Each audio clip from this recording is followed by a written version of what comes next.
Hi everyone, welcome back to my channel the knowledge club. तो मैं आपके लिए लॉन्ग क्वेश्चंस की वीडियो लेके आने वाला था, लेकिन थोड़ी सी तबीयत खराब होने की वजह से लॉन्ग क्वेश्चंस की वीडियो नहीं आ पाई। फिर भी हम एक बार इसका क्विक रिवीजन कर लेते हैं। तो चलिए इस वीडियो को शुरू करते हैं। Preview।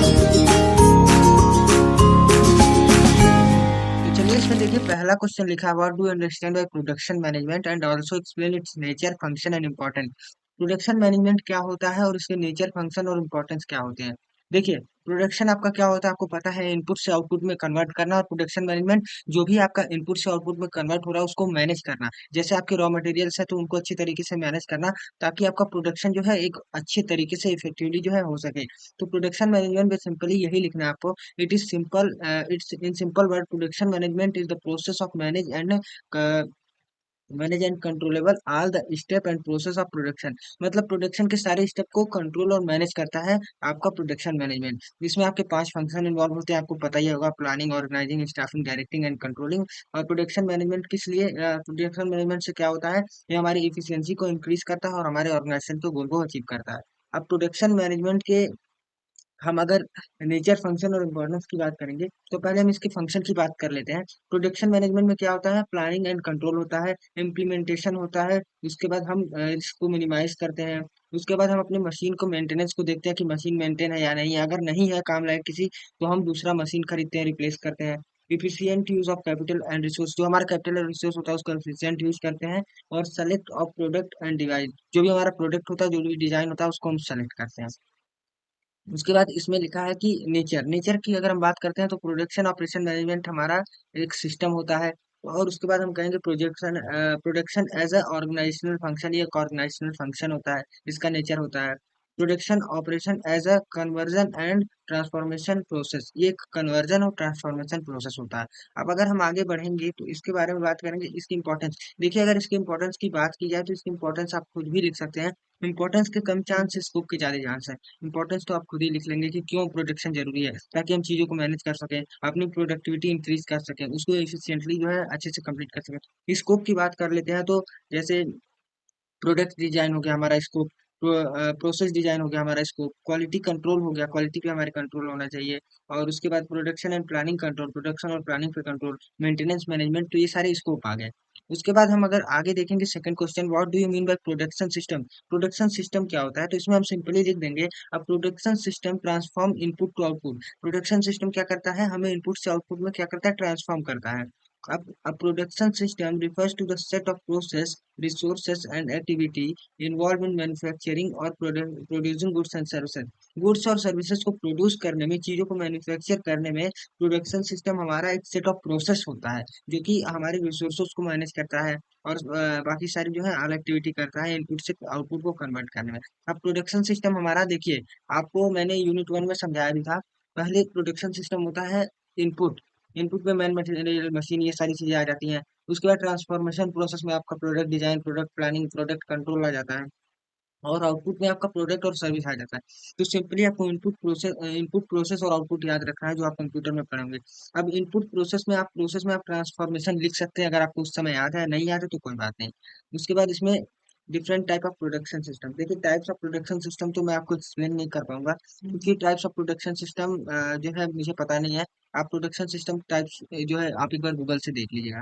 अगर मैं इसमें आगे बात करूं, जो थर्ड क्वेश्चन आपका, what we understand by automation in business enterprises, also explain its advantage and disadvantage। देखिए, ऑटोमेशन का मतलब क्या हो जाता है बिजनेस इंटरप्राइजेस में, ये आपको बताना है।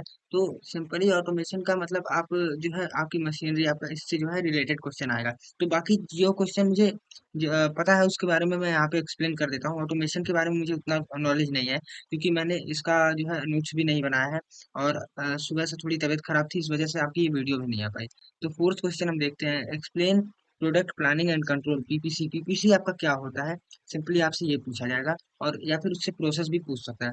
तो product planning and control, deciding on the resources the firm will require its future manufacturing operation and allocating the schedule these resources are produce the desired product of time at least cost। देखिए, at least cost पे यहाँ पे product PPC में ये कहा गया है, production planning and control में, कि हम अपने रिसोर्सेज का प्लान करते हैं, एक शेड्यूल बनाते हैं, ये सारी चीजें करते हैं। मतलब आपके प्रोडक्शन से लेके प्लानिंग करते हैं और उसके बाद कंट्रोल करते हैं। पीपीसी का सिंपल मतलब ये हो जाता है। अब पीपीसी के इंपॉर्टेंस क्या हो गए? बेटर सर्विस टू कस्टमर, मतलब कस्टमर को बेटर सर्विस देना, better control of inventory, inventory पे बेटर कंट्रोल रखना, more effective use of equipment, अपने इक्विपमेंट का बेटर यूज करना, और उसके बाद रिड्यूस एक्स्ट्रा टाइम। तो ये सारे इंपॉर्टेंस हो गया। ऑब्जेक्टिव हो गया continuous flow of production, increase productivity, customer satisfaction, coordination among department, ये सारे आपके ऑब्जेक्टिव है। अब प्रोसेस आपका हो जाता है planning, loading, routing, dispatching, scheduling और फॉलो अप। 6 इसके प्रोसेस होते हैं। फिर अगर हम आगे बढ़ते हैं फिफ्थ क्वेश्चन पे, what is scheduling, dispatching and routing. देखिए ये आपका फिर से जो है प्रोसेस हो जाता है, शेड्यूलिंग, डिस्पैचिंग और रूटिंग। शेड्यूलिंग का मतलब हो गया एक तरीके से schedule banana. Scheduling emphasises when the operation will be complete, it aims to make the most of the time given for completing of the operation। कि मतलब मोस्ट ऑफ द टाइम जो आपको किसके लिए आपको खर्च करना है, आपके टास्क कंप्लीट करने के लिए, आपके ऑपरेशन को कंप्लीट करने के लिए। ऐसे ही लोडिंग आपका, डिस्पैचिंग आपका हो जाता है। डिस्पैचिंग का मतलब, dispatching is the release of order and their instruction, मतलब आप अपने ऑर्डर को रिलीज करते हैं, उसके इंस्ट्रक्शन को डिस्पैच मतलब रिलीज करते हैं। It follows the routing and scheduling direction, ये रूटिंग और शेड्यूलिंग डायरेक्शन को जो है फॉलो करता है। These step ensure all items and in place for employ to do their job. ये क्या होता है, इस स्टेप में हम अपने एम्प्लॉय को उसके जॉब करने के लिए उसके जो है प्लेस पे लाते हैं। उसके बाद आपका इसमें रूटिंग क्या हो जाता है? रूटिंग देखिए, रूटिंग आपका पहला है। दूसरा है routing determines the path raw material flow with in factory using the sequence raw material and transformation in finish good. मतलब ये रॉ मटेरियल से फिनिश गुड में जो है ट्रांसफॉर्मेशन का प्रोसेस होता है रूटिंग। तो आप इसको पढ़ लीजिएगा। उसके बाद आपका सिक्स क्वेश्चन हो जाता है, जो मैं आपको क्विक रिवीजन करा रहा हूँ, इसलिए थोड़ा थोड़ा पढ़ा रहा हूँ ऊपर ऊपर, क्योंकि आपके पास भी अब उतना टाइम नहीं है। What is inventory control, also explain it's advantage and disadvantage. Inventory control basically आपका वो हो जाता है गुड्स की, आप ये देखते हैं कि मतलब हमें कितना गुड्स अपने ऑर्गेनाइजेशन, अपने बिजनेस में रखना है कि वो खराब ना हो, कितना गुड्स हम वेयर हाउसिंग में रख सकते हैं ताकि फ्यूचर में चल के वो यूज हो सके, और हमें उतना ही गुड्स रखना चाहिए। इसमें बहुत सारे हम डिसीजन भी लेते हैं, और जैसे मान लीजिए आपके इन्वेंट्री पे आप खुद कंट्रोल करते हैं, कई सारे डिसीजन लेते हैं कि हमें कितना इन्वेंट्री रखना चाहिए, कितनी इन्वेंट्री की हमें जरूरत है, ये सारी चीजें इसमें आ जाती है। अब इसके कुछ फायदे नुकसान आप खुद भी लिख सकते हैं कि अगर इन्वेंट्री रहेगा तो प्रोडक्शन ज्यादा हो सकता है हमारा, अगर इन्वेंट्री रहेगा तो हमारा टाइम जो है बचेगा, कॉस्ट ऑफ कैपिटल कम होगा। तो ये सारी चीजें इसमें लिख सकते हैं। अब सेवंथ क्वेश्चन हो गया, what is quality control and also explain it's objective and important. Quality control आपको पता है कि क्वालिटी कंट्रोल क्या होता है। देखिए क्वालिटी सर्कल और क्वालिटी कंट्रोल दोनों अलग अलग चीज है। क्वालिटी कंट्रोल में आप जो है कस्टमर के सेटिस्फेक्शन को देखते हैं कि उसका सेटिस्फेक्शन हमारी क्वालिटी से मैच कर रहा है कि नहीं। अगर नहीं मैच करता है तो आप कई सारे डिसीजन लेते हैं, फिर आप जाके क्वालिटी को अपनी जो है चेंज करते हैं। तो ये हमारे ऑब्जेक्टिव इसके जो हो जाते हैं कि हम मतलब एनालाइज करते हैं, उसके बाद उसको जो है और भी बेहतर बनाते हैं। सारे उसके ऑब्जेक्टिव और इम्पोर्टेंस आप खुद लिख सकते हैं। एर्थ क्वेश्चन हो जाता है, what is plant layout. Plant layout क्या होता है? Also explain it's characteristic of plant layout. देखिए प्लांट लेआउट से पहले जानने से पहले आप प्लांट लोकेशन जान लीजिए। प्लांट लोकेशन क्या होता है? प्लांट लोकेशन जहाँ पे हम अपनी प्रोडक्शन करते हैं, हम एक प्लांट लोकेशन चूज करते हैं जहाँ से हमें ट्रांसपोर्टेशन और क्या कहते हैं रॉ मटेरियल और जो है एम्प्लॉय, ये सारी चीजें जो है इजिली मिल जाए, हम ऐसे लोकेशन को चूज करते हैं। अब लेआउट क्या होता है? लेआउट टोटल अरेंजमेंट ऑफ जो भी आपके ऑर्गेनाइजेशन की जो भी चीजें हैं, जैसे आपका डिपार्टमेंट्स हो गया, आपके रॉ मटेरियल हो गया, आपके फिनिश गुड्स हो गए, ये सारी चीजों को जो अरेंजमेंट करता है लेआउट। लेआउट मतलब एक ढांचा बनाना, एक स्ट्रक्चर बनाना, जो भी आपके पास अवेलेबिलिटी ऑफ रिसोर्सेज है उसको अरेंज करना। अब नाइन्थ क्वेश्चन आपका हो जाता है, define inventory control and also explain define what are the different level of inventory control. Inventory control क्या होता है? देखिए ये तो इजी है। इन्वेंट्री कंट्रोल क्या होता है कि हम अपने इन्वेंट्री पे जो है कंट्रोल करते हैं, कि हम जैसे मान लीजिए आप जो है पहले से डिसीजन आपको बना के रखना होता है कि इतनी इन्वेंट्री हर साल आएगी, और इतनी इन्वेंट्री का हमें यूज होता है, इतनी इन्वेंट्री हमारे पास एक्स्ट्रा रहेगी। तो ये सारी चीजें जो है इन्वेंट्री कंट्रोल में आती है, कि हम अपने इन्वेंट्री पे कंट्रोल रखते हैं कि कितनी इन्वेंट्री आनी है, कब हमें। देखिए जैसे मान लीजिए मैं पिज्जा शॉप का एक एग्जांपल लेता हूँ, तो उसके पास कई सारे ऑर्डर आ जाते हैं। कई बार मान लीजिए 100 ऑर्डर आ गया, तो ऐसा तो नहीं है कि वो 100 ऑर्डर का जो चीज है वो पहले से रखा रहेगा। वो 100 ऑर्डर का चीज पहले से नहीं रखा रहेगा, वो फिर वो मंगवाना पड़ेगा। हाँ तो 10 5 ऑर्डर के लिए वो चीज जो है पहले से रखा रहेगा, पहले से उस इन्वेंट्री को रखा रहेगा, ताकि उसको फिनिश गुड्स में जल्दी से वो कन्वर्ट करके जो है उसको बेच दे। तो यही होता है यहाँ पे भी, हम अपने इन्वेंट्री पर कंट्रोल रखते हैं, उतनी ही इन्वेंट्री रखते हैं जितनी फ्यूचर में जो है डिमांड हो सकती है। ऐसा नहीं है कि हम 1000 इन्वेंट्री का जो मंगवा लिए और फ्यूचर में कभी आ रहा है कभी डिमांड आ नहीं रहा है, तो उससे हमारा क्या होगा, कॉस्ट ऑफ कैपिटल बढ़ेगा, हमारा जो है क्या कहते हैं फर्म जो है नुकसान में जाएगा, मतलब लॉस में जाएगा। अब टेंथ क्वेश्चन आपका हो जाता है, व्हाट इज क्वालिटी कंट्रोल।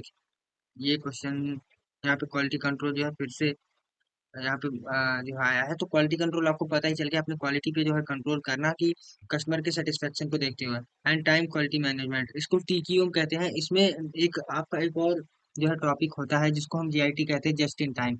अब टीक्यूएम मतलब टाइम क्वालिटी मैनेजमेंट। अपने जो है टाइम क्वालिटी मैनेजमेंट क्या होता है हम इसको देख लेते हैं। Total quality management, sorry total quality मतलब total quality management is the control of all transformation process of organisation to best satisfy the customer need in most economic manner. मतलब इकोनॉमिक मैनर में हम अपने कस्टमर नीड को जो है satisfy करते हैं। Time quality manage its strive to ensure all associated employees work towards common goal of improving product or service quality as well as improving the procedure that are in place or production। देखिए, जो भी इसमें production होती है उससे पहले जो हमारा क्वालिटी होता है उसको हम कंट्रोल करते हैं। टोटल क्वालिटी मतलब ओवरऑल क्वालिटी। जैसे मान लीजिए आप किसी फर्म से कोई भी, जैसे मान लीजिए मैं पिज्जा का एग्जांपल लेता हूँ। अब पिज्जा का एग्जांपल लेने के लिए आप उसकी वेबसाइट पे जाते हैं, वेबसाइट अच्छी नहीं है, चलिए मान लीजिए वेबसाइट भी अच्छी है। वहां से हम आगे मूव करते हैं, मान लीजिए जो, चलिए सारा प्रोसेस खत्म हो जाता है, आपने ऑर्डर ऑर्डर सब कुछ कर दिया, वहां तक तो सब कुछ ठीक है।